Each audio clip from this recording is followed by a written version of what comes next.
Bagi geng 4G, sepertinya lomba RT terhebat ini bukan cuma soal piala atau uang hadiah, tapi soal siapa yang masih mau percaya bahwa kampung mereka ini masih bisa dibanggakan.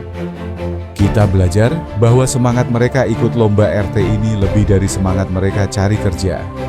Karena buat mereka, ini bukan cuma lomba, tapi cara buat ngebuktiin ke diri sendiri bahwa kita masih bisa punya semangat, walau hidup kadang berat. Bahwa ikut berjuang, walau kecil perannya, itu lebih baik daripada cuma berpangku tangan dari jauh. Dan kadang yang kita butuhin bukan menangnya, tapi rasa percaya diri yang tumbuh waktu kita berani mencoba. Karena dari situlah kita tahu, kita belum kalah. Kita cuma lagi belajar berdiri. Namun di sisi lain, Bang Topan ternyata sekarang sedang diam-diam runtuh, guys. Di awal cerita, kita lihat sendiri dia bukan lagi ketua RT yang tegas dan disegani, tapi lebih mirip pria yang saat ini kehilangan arah, bahkan kehilangan semangat hidupnya. Bayangin aja, demi menghemat pengeluaran, sampai sabun cuci dicampur sama air biar banyak. Mie instan juga sampai dibelah dua, buat makannya nanti. Yang jelas, Bang Topan merasa bahwa hidup berjalan terus, tapi dia sendiri kayak diam di tempat. Kisah Bang Topan mungkin banyak juga dialami oleh kita saat ini. Tapi sebagai manusia, kita perlu terus berusaha, kerja keras, dan tetap percaya, meskipun hasilnya belum kelihatan sekarang.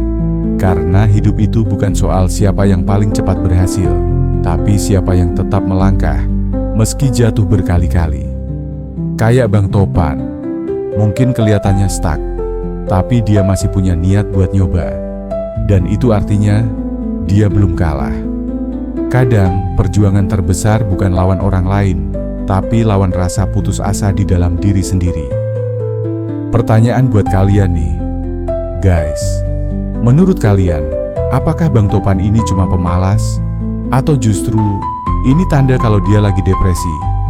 Nah, apakah Bang Topan masih bisa bangkit?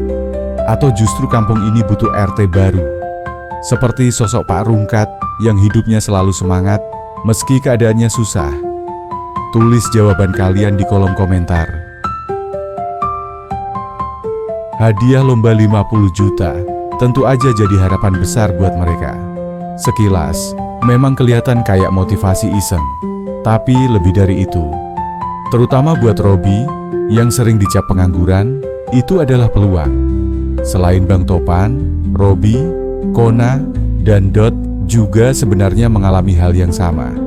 Tapi yang jelas, mereka masih punya sesuatu yang gak dimiliki Bang Topan saat ini, yaitu semangat dan harapan buat menangin lomba tersebut.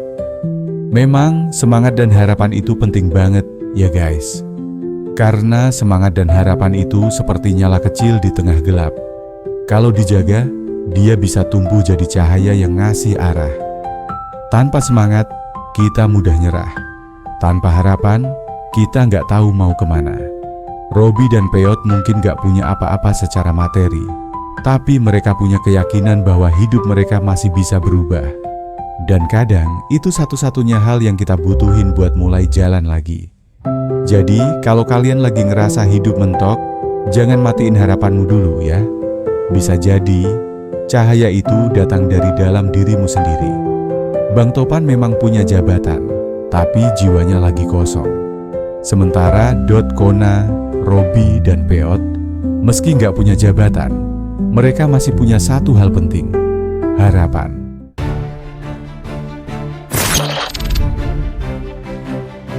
Mendengar kabar ada lomba RT terhebat, apalagi hadiahnya 50 juta, Pak Rungkat tiba-tiba berinisiatif pengen jadi RT menggantikan Bang Topan. Nah, menurut kalian, kenapa ya tiba-tiba Pak Rungkat pengen jadi RT? Ini sih mencurigakan banget. Pasti ini gara-gara hadiahnya itu. Pak Rungkat langsung terlena.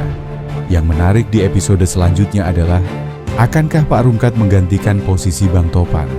Atau malah Pak Rungkat bakal ikut bantu Kona dan kawan-kawan buat pergi ke kampung-kampung sebelah, ngelakuin investigasi atau mata-mata demi satu tujuan mulia, memenangkan lomba RT terhebat. Nah, gimana nih menurut kalian? Kalau kalian punya insting kuat, silakan komentar di bawah ya guys. Dari geng PUBG ini kita belajar satu hal penting. Hidup kadang nggak mulus, kadang juga nggak bahagia. Tapi kalau kita masih punya semangat, harapan, dan sedikit keberanian buat mencoba, itu udah cukup buat bikin kita tetap bertahan. Mungkin hari ini kita belum sukses, belum ketemu arah, belum ada yang ngerti perjuangan kita. Tapi percayalah, kita nggak sendirian, dan kita belum kalah.